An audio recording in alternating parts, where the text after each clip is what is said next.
তোমার দোকানে যে লোকগুলো আসতেছে আভা কার্ড আর হচ্ছে আয়ুষ্মান কার্ড করতে, ওটার পার্থক্যটা বলো একটু। ওটার পার্থক্যটা আপনারা জানেন না? এই যে দেখতে না। পাচ্ছেন এখানে দুটো কার্ড, একটা হচ্ছে আভা কার্ড, একটা হচ্ছে আয়ুষ্মান ভারত কার্ড। দুটো কিন্তু আয়ুষ্মান ভারত কার্ড। এটা হচ্ছে আয়ুষ্মান ভারত হেলথ অ্যাকাউন্ট। দেখতে পাচ্ছেন আয়ুষ্মান ভারত হেলথ অ্যাকাউন্ট।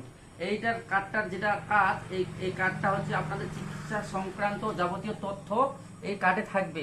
অর্থাৎ আপনি কোনো জায়গায় বা কোনো হসপিটালে যদি ভর্তি হন, আপনার কি কি অসুখ হয়েছিল তার সমস্ত তথ্য কিন্তু এই কার্ডের মাধ্যমে আপনারা পাবেন। আর এটা যেটা দেখতে পাচ্ছেন আয়ুষ্মান ভারত 5 লক্ষ টাকার কিন্তু বিনামূল্যে চিকিৎসা পরিষেবা। এর আগে যেটা স্বাস্থ্যসাথী নামে ছিল, এখন বর্তমানে কিন্তু আয়ুষ্মান ভারত কার্ড হয়েছে। এই কার্ডে কিন্তু আপনারা 5 লক্ষ টাকা অবধি স্বাস্থ্য চিকিৎসা পরিষেবা পাবেন, দেখতে পাচ্ছেন। আর এটা হচ্ছে আভা কার্ড। এই দুটো আপনারা কিন্তু বুঝতে পারছেন না, দুটোই কিন্তু আপনাদেরকে করতে হবে। এটা কিন্তু আপনারা গভর্নমেন্ট থেকে পেতে পারেন, আর এটা কিন্তু আপনাদেরকে নিজেকে করতে হচ্ছে। তো আপনারা এই দুটো কার্ড করে নিতে পারেন।